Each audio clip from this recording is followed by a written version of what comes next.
Boom, we're live. I don't know what to call this. It's not an official podcast. Me and Matt kind of just breaking the news because we just heard it. I don't know about you. I literally heard this at breakfast about 30 minutes ago.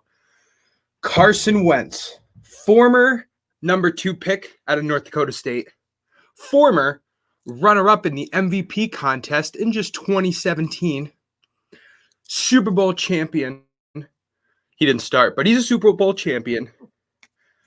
And now the highest honor he's earned in his career, officially an Indianapolis Colt. Carson Wentz just got traded to the Indianapolis Colts from the Philadelphia Eagles. Now, what, might you ask, did Carson Wentz get traded for? Being that Matthew Stafford, who arguably has less credentials in his career than Carson Wentz, even though he's been in the league for twice as long, just got traded for 2 number 1s and a number 3. Well, we can report to you live on SFBNRI that Carson Wentz got traded for a 3rd-round pick this year in the 2021 draft and a conditional 2nd-round pick next year, which could turn into a 1st-round pick. The way that would turn into a 1st-round pick is if the Colts manage to get their draft position at pick 25 or later, 25 to 32, that 2nd-round pick would turn into a 1st-round pick for the Philadelphia Eagles next year in 2022.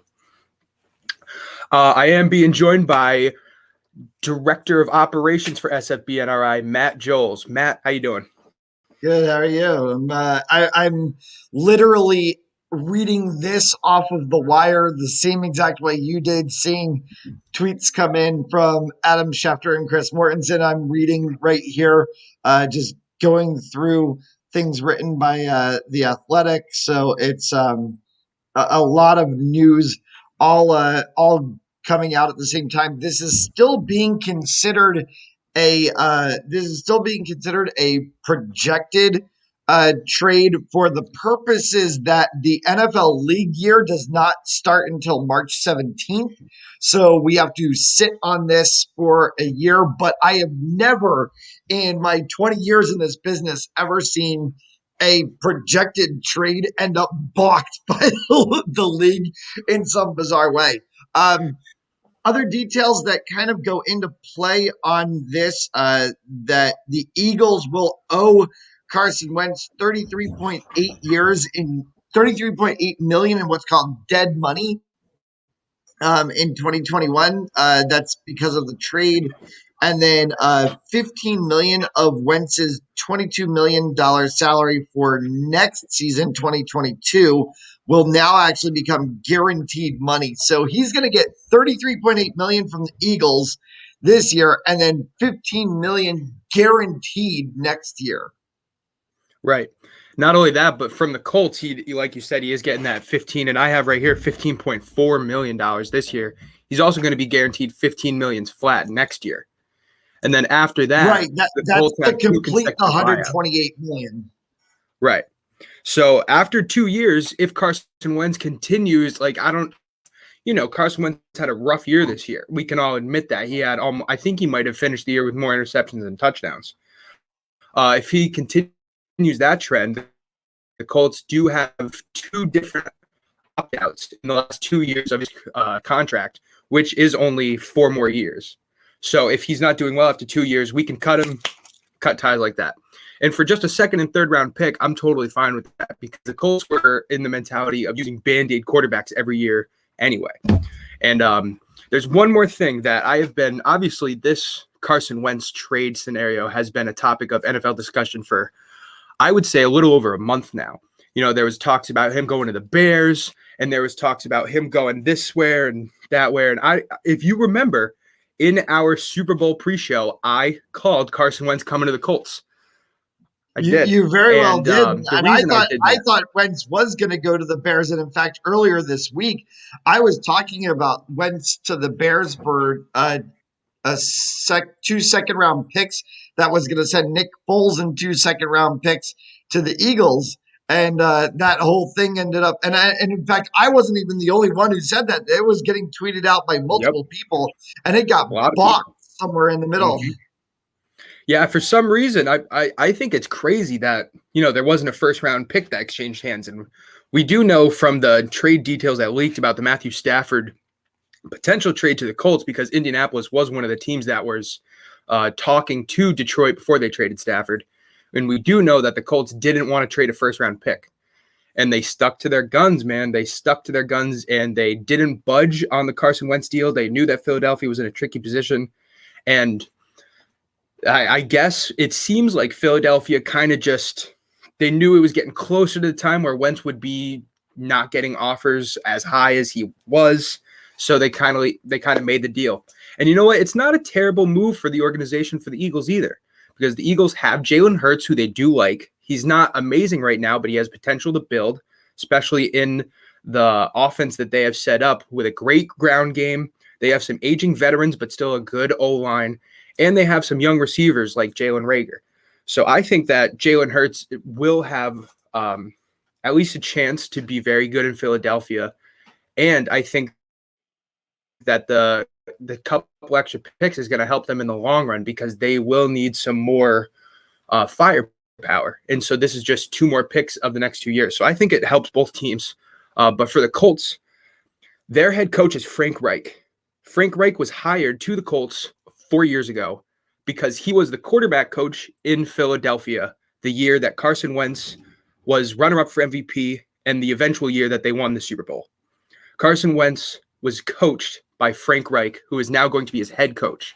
So I think that was not only the biggest reason why the Colts pushed so hard for this deal to be made, but also why I think Carson Wentz is going to enjoy coming to Indianapolis. And I think that he is going to be, I think it's the perfect scenario for him to resurrect his career. Yeah, and that's always something that is an interesting thought in when all of these trades or free agency signings happen, is whether or not a player going to another team, when you have that coach relationship already there, does it actually help the player out?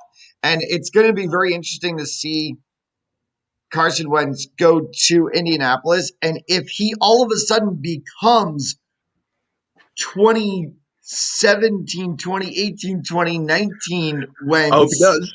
Hope he like, does. then that could be extremely good for the Colts. The other side of the coin ends up being now the massive question of what happens to the quarterbacks who are on the Colts roster. Are we going to see another trade coming very soon? And are the Eagles all in on Jalen Hurts, or are they going to go out and draft a quarterback now? Like, this is a great trade for Indianapolis, and it opened up a Pandora's box into what's going to become a wild. I mean, we're going to have a carousel. Like, we're going to have a quarterback carousel. Marcus Mariota, where is he ending up? Where is Jimmy Garoppolo going to end up? Is Cam Newton staying in New England? What's happening in Washington? Like Taylor Heineke's getting a huge contract. All of a sudden, it's like, there's it's all over. It's going to be a wild next month. It is. It definitely is. I actually wrote an article about a week ago titled NFL Offseason Quarterback Carousel. So go check that out. We're going to be talking about the same things that we talked about in there, but there is almost half of the league that's looking for a quarterback move. And this just, it obviously ends one team's looks for one, being the Colts. And the Eagles, like you just said, you brought up a great point. So the Colts backup quarterback right now, because Philip Rivers obviously retired, is Jacoby Brissett, the former Patriots third stringer who got traded not a couple of years ago for a backup wide receiver by the name Philip Dorsett. And Jacoby Brissett has showed some promise. He's 27 years old. He's a decent arm. He's able to throw the ball deep, but he hasn't gotten too much playing time over quarterbacks like Philip Rivers. And so it kind of intrigues me that Brissett wasn't a part of this deal. I thought that would, one thing is Jacoby Brissett is getting paid about 15 to 20 mil And this is the last year of his contract coming up. So I wonder if the salary implications are something that drove the Eagles away. But that would have been, I think, a good idea to get some quarterback battles in the Eagles, because now Jalen Hurts is the number one guy unless you draft a quarterback, because I don't see them going after a high-priced free agent quarterback. You just got rid of your high-priced quarterback. So they could go for one. They have the number 6 pick in the draft, so they definitely could go for one of the top 3 quarterbacks that are coming out this year's draft. And there are 5 big quarterbacks that are coming out. So we could see the Eagles go for North Dakota State.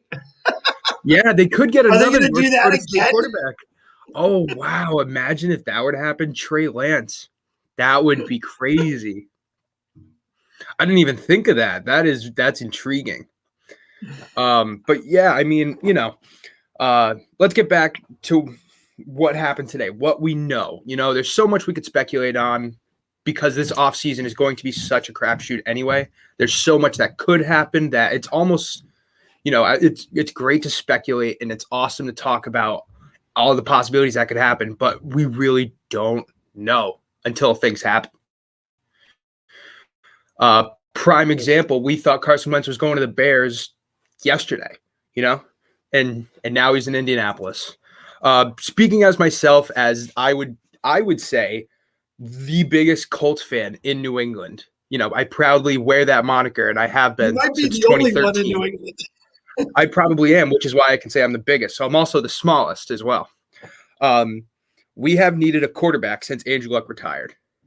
We've had Jacoby Brissett, we have had Phillip Rivers, and we had a little bit of Jacob Eason, the youngster out of Northwestern that we drafted. Northwestern? I think it's Northwestern. And now we get a quarterback, Carson Wentz, who is almost the exact mold of Andrew Luck when he retired.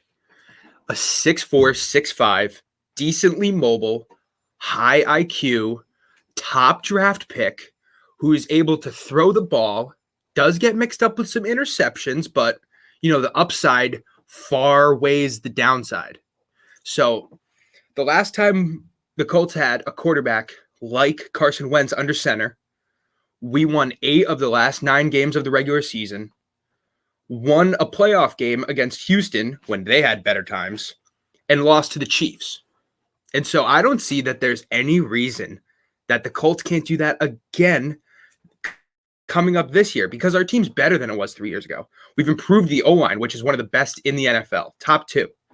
We have a great defense, highlighted by DeForest Buckner, Darius Leonard. We have Malik Hooker, Kenny Moore's developing in the cornerback. We are good all around the ball. The only position that we need to upgrade is receivers to give Carson Wentz a little bit of a break. But hey, we run the damn ball anyway. Our running game was, I think, 3rd or 4th this year, behind the rookie Jonathan Taylor. And we also had Marlon Mack and Naheem Hines, who Marlon Mack may end up hitting free agency. But running backs are a dime a dozen. We could get a 3rd one in there.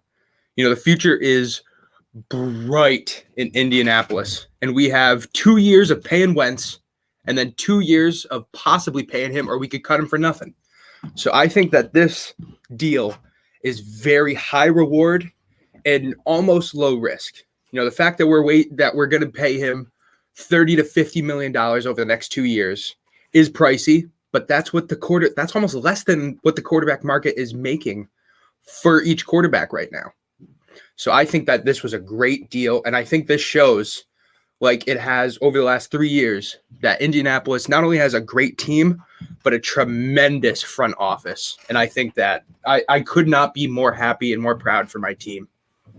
Yeah, I'm certainly, you've got to definitely give props to Chris Ballard for pulling off this trade and doing it in a way that didn't give up way too much for the Colts. They certainly have the ability also for Wentz to come and be a mentor too. They've got Jacob Eason, who, really, is not in conversation for anything. He, was, a rookie last year, really, didn't see much of the ball, anything. Right. They signed Jalen Morton, who the Packers cut in training camp. And, really Morton was sort of the practice squad quarterback Yeah. this year. But, and he's a rookie as well, too. So you're sitting on two rookie quarterbacks. And then, yes, Jacoby Brissett. And I can't see Brissett really staying in Indianapolis if you're going to look at Carson Wentz as the now and Eason as the future. Right. You're going to be trying to offload Brissett and that $15 million because you also have Jalen Morton, really could come in and be your third. So there's no use in paying $45 million for your quarterbacks. Right. So I think Chris Ballard, did a very good job in this. But yeah, you brought up the really big point here in that if they do make that decision, now you've got Wentz paired with Frank Reich, and what do you put in on the back end of it? They're missing a lot of pieces. Wentz They're threw missing for 16 touchdowns and 15 interceptions last year, 57.4%.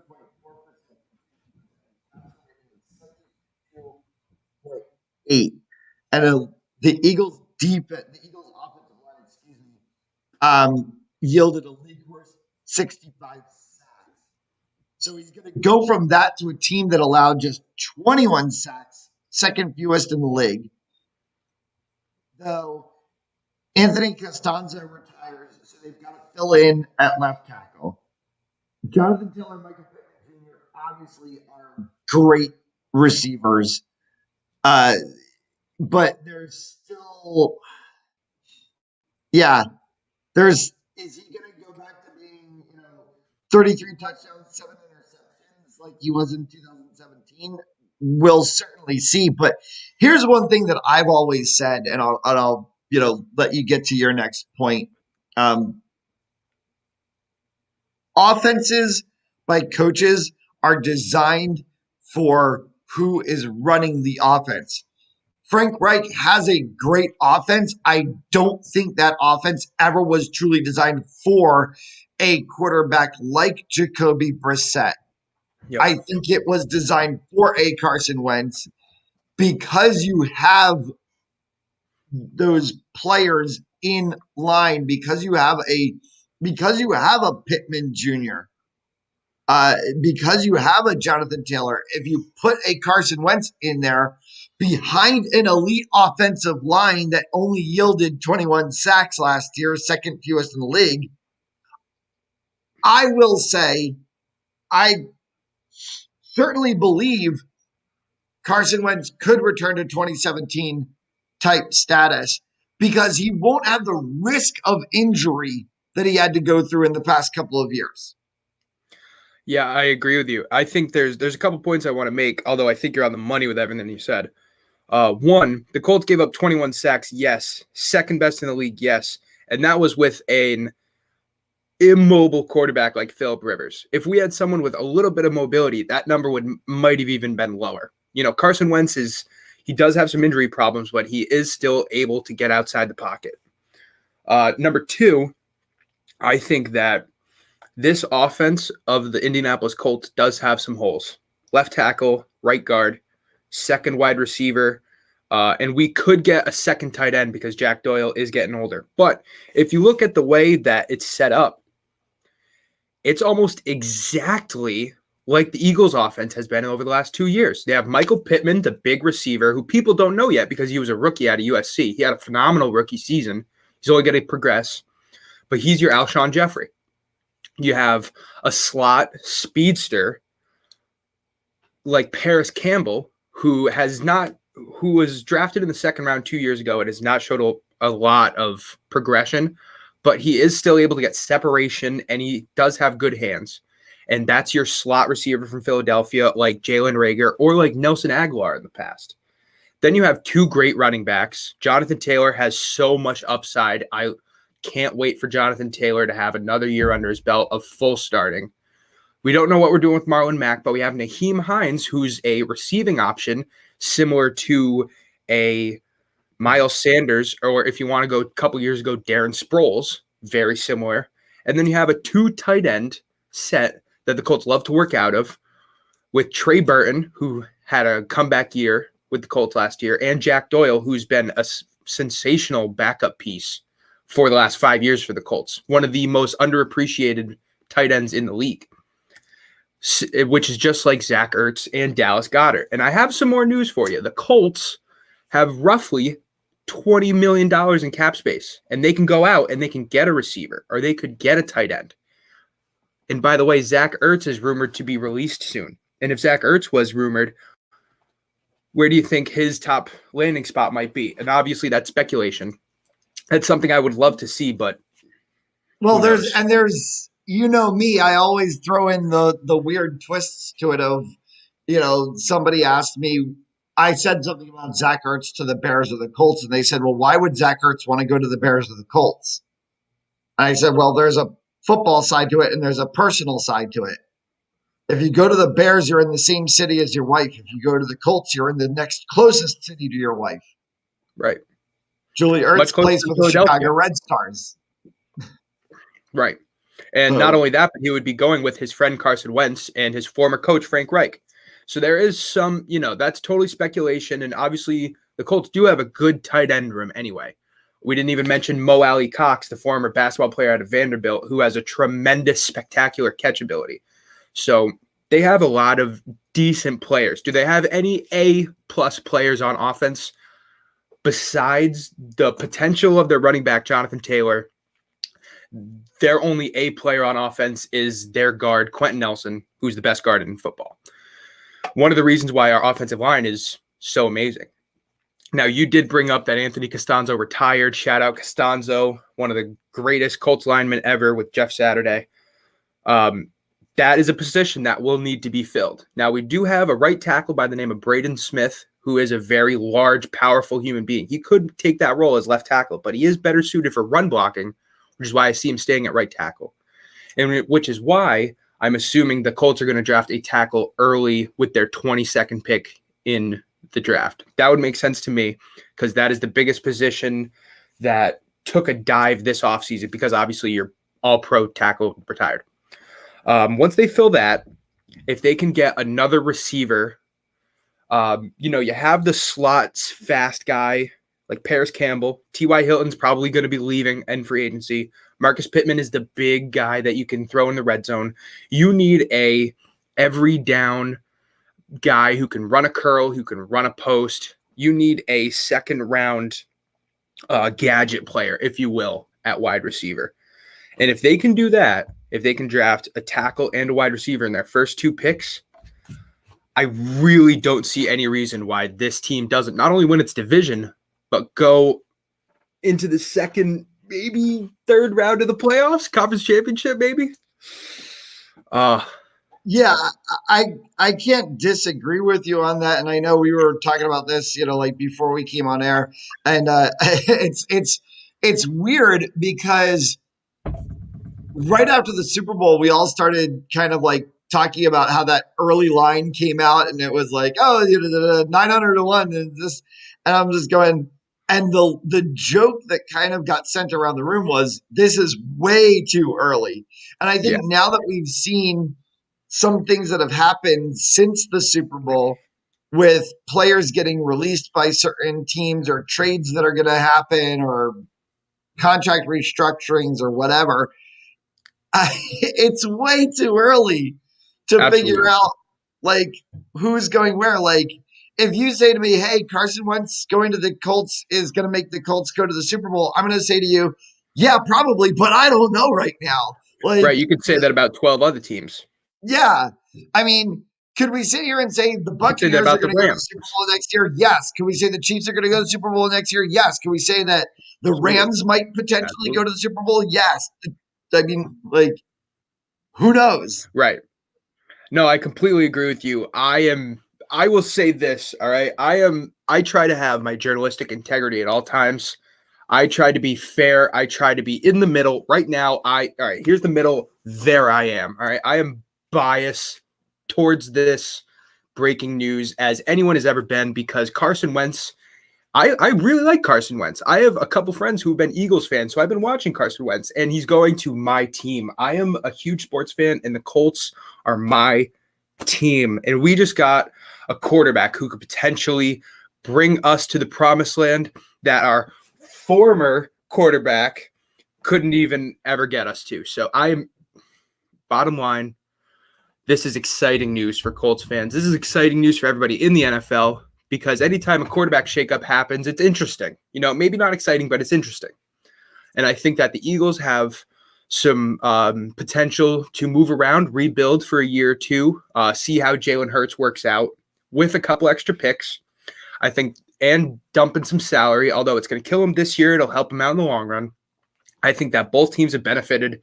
I think that this just makes for more stories, makes for more potential that could happen around the league. And here's the last thing I will bring up. We know that Deshaun Watson is looking for a trade. We just saw that the Texans released J.J. Watt. Their president resigned a couple weeks ago. They don't know what they're doing.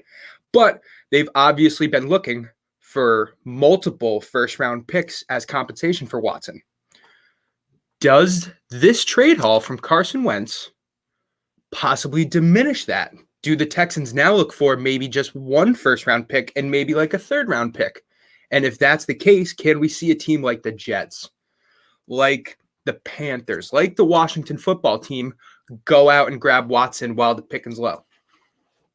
Yeah, it certainly changed the dynamic. I think after we saw the Jared Goff, Matthew Stafford trade, we thought that this was going to be this insane year where everything was going to have to be number one draft picks. It was going to be like, Mike Ditka dumping all the Saints draft picks, for one player who didn't turn out to be much of anything. Ricky Williams. But this definitely changes the conversation now as to what the value of quarterbacks are going forward through the rest of this period as we wait the next month getting to March 17th and the start of the new league year.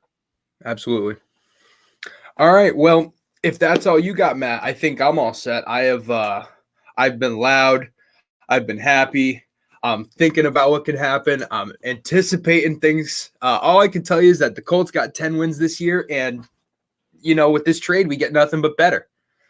So I can't wait for next season. As I've been saying, we say this every year. Next season is the best season because it's filled with hope. It's filled with anticipation. We still have the offseason, going to make moves, going to spend money, draft some people. I can't wait. I think that's going to probably send us out. So for me, Zach Drapo, from Matt Jolis, we want to say thank everybody who tuned in and look out for some articles because we'll be posting articles on the NFL offseason for sure. Suck at Tampa Bay fans. That's all. All right. All right, everybody. Thank you for tuning in.